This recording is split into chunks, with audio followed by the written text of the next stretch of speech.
I am Chandamama's mommy. చిన్ని చిన్ని పాదాలని నేలైనే మోయనా చిందే క్షణంలో నువ్వు కింద పడినా ఉంటావు నా మీదనా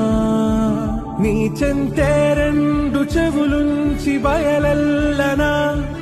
ఏ మాట నీ నోట మోగించిన వెను వింటే వింటానే రానా నిమిషంలోనా